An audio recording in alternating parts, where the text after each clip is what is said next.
Oke ya, saya tampilkan lagi share screen-nya.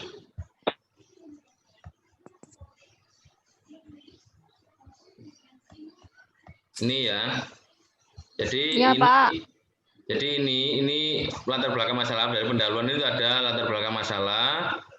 Jadi permasalahan apa yang ada dalam tulisan yang kita buat, ya. Dan ini saya menggunakan referensi itu modelnya model body note. Ini di mana di jurnal Replik itu mintanya body note. Ada jurnal yang meminta EndNote. EndNote itu dari Umsida, itu EndNote. Lalu ada yang dari mana itu? Unibrow itu footnote. Ini saya tunjukkan yang body note dulu ya. Yang body note ini. Body note ini. Nah, ini juga body note. Jadi body note itu selain ada langsung nama penulis, ada yang langsung tahun tanpa halaman. Ini halamannya. Ini halaman. Ya. Tanpa menyebutkan judul bukunya. Kalau judul bukunya ada di bagian daftar akhir. Nah, setelah permasalahan yang ada, yang menjadi landasan bagaimana kita harus menuliskan itu ada setelah kita sampaikan di dalam latar belakang ini, lalu kita rumuskan dari latar belakang itu apa yang bisa kita bahas dalam tulisan selanjutnya. Ini saya ngambil soal contoh pemilu. Ya, jadi apa yang bisa saya ambil yaitu bagaimana mewujudkan pendidikan politik. Jadi bagaimana menumbuhkan karena kendala lapangan, ya pendidikan politik ini utamanya yang kalau generasi milenial saat ini kan bisa melalui model-model medsos, ya. Itu lalu ada model bagaimana metode penelitian itu. Ini. Model yang saya pakai adalah penelitian hukum normatif atau legal research. Ya, bisa menggunakan pembahasan permasalahan hukum di mana hukum normatif ini mencakup beberapa bagian. Pertama, penelitian terhadap asas hukumnya. Yang kedua, penelitian terhadap sistematika hukum. Ya, sistematika hukum ada nanti ya. Lalu ada yang menggunakan ini taraf sinkronisasi vertikal horizontal. Ini sumber-sumber hukum atau bahan-bahan hukum dari yang sudah kita miliki itu akan kita sinkronisasikan secara vertikal, secara horizontalnya seperti apa. Ya. Lalu yang keempat, memperbandingkan. Ini menurut ini buku Suryono ini yang saya pakai ini dulu. Bentar, ini. Ya, ini bukunya. Penelitian hukum normatif, penerbitnya Raja Grafindo. Ini yang saya pakai bahan nulis-nulis juga ini. Kadang kan masih perlu bahan untuk pegangan ya, bahan pustaka. Ini yang saya pakai ini. Suryono, Sukanto dan Sri Marmuji. Lalu setelah memahami itu metode penelitian, maka dari situ akan dibahas di sini pembahasannya. Ya, pembahasan ini jawaban dari bab ini. Bab rumusan masalah ini. Ya, rumusan masalah ini yang sudah ditentukan dari dari sini, dari latar belakang. Jadi latar belakang permasalahan, lalu kita rumuskan masalah apa yang akan kita bahas. Nah, pembahasannya ada di bab 4, pembahasan. Ini juga bila diperlukan, ini bisa membuat subbab pembahasan. Ya, bisa pembahasan 1 tentang apa, pembahasan 2 tentang apa, atau abjad ya. Kalau ini sudah angka Romawi, maka di bawah pembahasan ini bisa ditampilkan abjad A. Ini tentang apa? Bentar, berarti ini saya stop dulu, saya kasih contoh yang lain. Ini ada dari yang body note, ada yang ditanyakan enggak? Halo? Ini terus sampai terakhir bawah ya. Ini pembahasannya sampai penutup. Nah, penutup ini ada 2, yaitu penutup itu terdiri dari kesimpulan maupun saran dari pembahasan atau permasalahan yang dibahas sebelumnya. Itu ya. Lalu ada Pak, mau tanya Pak. Daftar pustaka. Iya, siapa? Agung. Ya, Pak. Ini sebentar, Kalau ini misal, sudah. Ini saya tutup dulu. Nah, oke, nanti Pak. ada daftar pustaka itu. Yang pertama adalah buku. Ya, yang kedua itu tentang jurnal, jurnal apa yang kita pakai untuk bahan referensi kita. Lalu ada namanya aturannya, peraturan perundang-undangannya yang kita pakai, undang-undang apa saja. Ini ya. Jadi ada 3 bagian di dalam daftar pustaka: buku, jurnal, lalu aturannya. Oke, Citra. Ya, Pak. Kalau misalnya kita mengisi isi pembahasannya, Pak, kan biasanya saya itu kalau nulis ini, Pak, ya dibaca dulu, difahami, terus diketik ulang, Pak, pakai bahasa saya sendiri. Nah, itu dibolehkan apa enggak, Pak? Apa?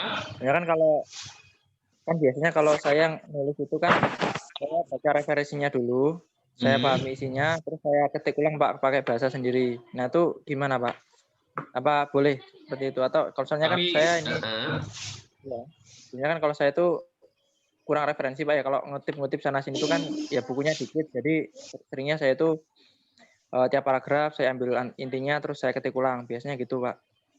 ya, berarti ya kalau ngambil dari kutipan, maka kutipannya harus dicantumkan. Makanya dicantumkan melalui footnote, body note atau endnote. Bentar, saya kasih contoh lagi yang tentang apa namanya? Endnote ya. Ini yang umsida.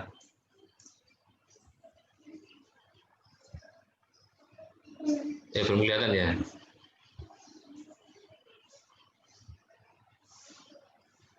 Nah, ini yang umsida. Ini umsida. Oh, kurang besar ya? Bentar, saya perbesar dulu. Nah, kalau umsida ini yang saya sampaikan tadi, sudah kelihatan? Umsida ini menggunakan model endnote. Jadi apa? Ini tulisan saya yang dimuat. Nah, ini yang 2 orang ya. Saya nulisnya 2 orang. Mana ini? Nah, ini ada yang body note. Pengutipannya ada di sini. Ya, tapi untuk kejelasan dari bukunya ini ada di sini. Bentuk referensinya ya. Ini ada hasil dan pembahasan ya. Ada metodenya seperti ini. Namanya yuridis normatif.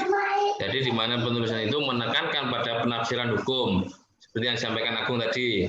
Setelah bahan yang kita punya kita baca, kita kutip, kita menggunakan bahasa kita sendiri. Itu bagus. Agar apa? Nantinya tidak menimbulkan plagiarisme. Plagiat ya. Karena nantinya itu kalau penulisan skripsi atau jurnal akan dicek dulu tingkat plagiatnya. Ya, kalau besar itu rata-rata kalau namanya mesin Turnitin ya. Aplikasinya Turnitin itu nanti apa namanya?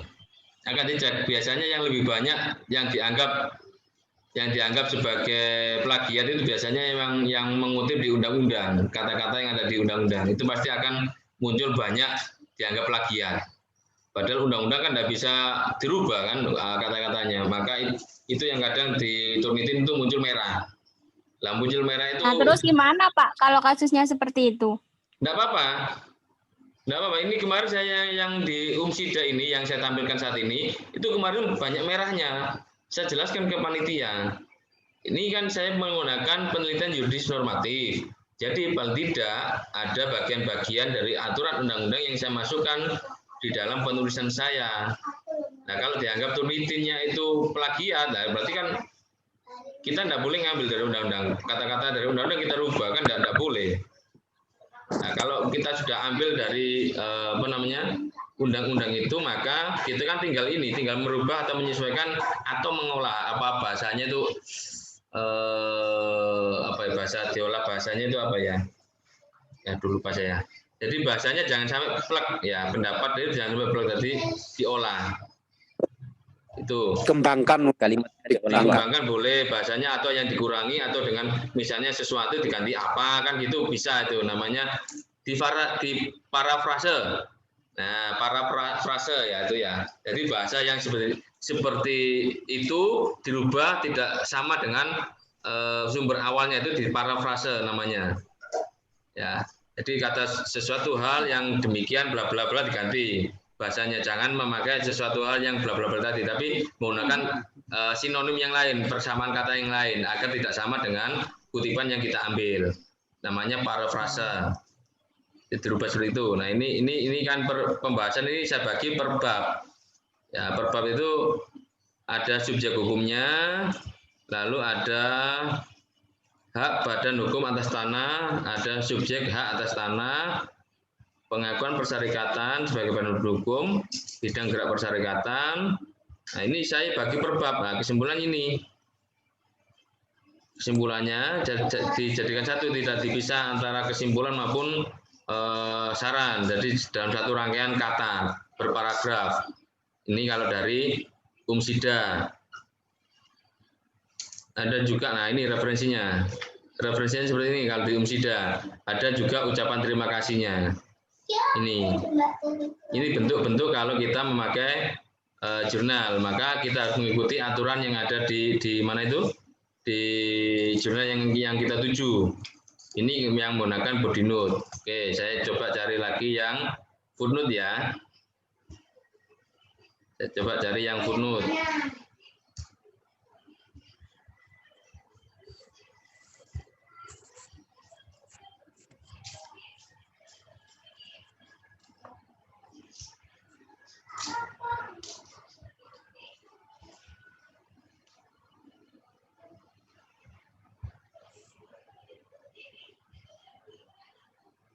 Sudah kelihatan? Sudah, Pak. Iya, saya agak berkecil kok, besar banget ini.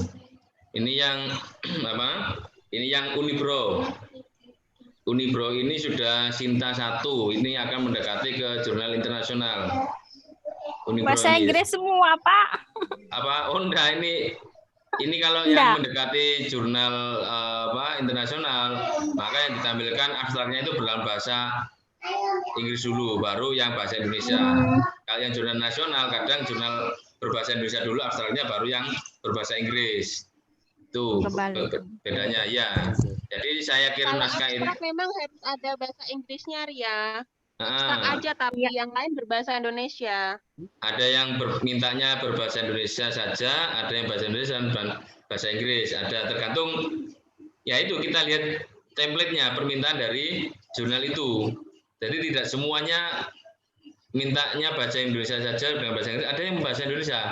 Ya, kemarin itu yang minta bahasa Indonesia saja itu dari Universitas Negeri Yogyakarta. Ada saya tulisan saja di sana. Tidak mencantumkan abstrak dalam bahasa Inggris. Nah, ini kalau yang ini kan Sinta 1 nih, yang Unibro, Arena Hukum namanya.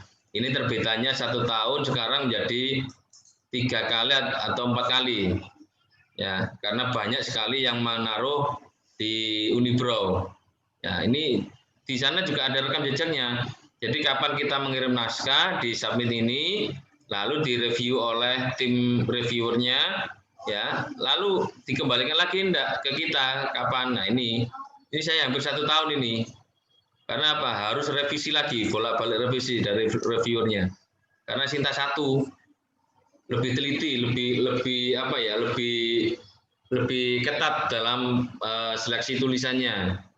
Nah, kalau untuk yang nggak satu apa-apa, Pak. Aksesnya dibagikan ke grup ya. Siapa tahu kita pengen belajar juga yang lebih ketat-ketat gitu. Maksudnya kan kalau kita belajar nggak yang mudah saja gitu loh, Pak.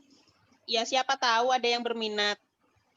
Nah, bisa dicari di linknya Unibro. Nanti coba saya share linknya untuk masing-masing jurnal ya yang sudah saya masuk ke sana ya. Jadi bisa cari info-info. Pokoknya di-share semua aja lah, Pak. Kalau ada ya dikerjakan, nggak dikerjakan, yang penting kan dibaca.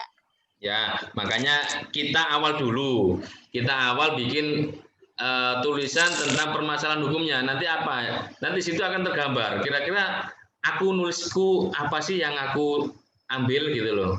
Itu bisa dilihat, kita nanti sharing bareng-bareng. Ya, misalnya tulisannya Mbak Ani sudah jadi nih latar belakangnya. Kita saya punya tulisan ini ditampilkan seperti ini ya. Di share screen seperti ini, nanti kita obrolkan bersama. Tulisannya seperti ini, masukannya seperti apa dari teman-teman. Kita sharing gitu, diskusi. Karena mungkin yang sudah punya kerangka atau apa bisa di-share untuk pertemuan minggu depan, Pak. Boleh, Kalau boleh. saya belum ada. Ya, makanya Pak Edi itu terutama Pak Edi itu kayaknya kok sudah mateng banget itu. Boleh, nanti bisa Pak Edi, mungkin Pak Edi bisa menuliskan kerangka, ini paling tidak Pak Edi atau teman-teman yang lain itu menuliskannya seperti ini di latar belakang. Nah, di latar belakang ini ya, loh kok nggak bisa di blok ya, di latar belakang ini. Lalu setelah itu ada bisa dilihat di sininya, dicantumkan ini juga. Nah ini loh, mana ini metode latar belakang. Oh, kalau Unipro langsung pembahasan ini. Kalau Unipro langsung pembahasan ini. Nah ini yang footnote ya, yang saya sampaikan tadi ini yang modelnya footnote. Jadi hanya menekan angka ya, menekan angka ini ada di bagian. Nah saya harus buka Word juga ini berarti ya. Nah, saya buka Word juga ini. Wah, tuh. Ini gimana nih nyimpannya ini ya?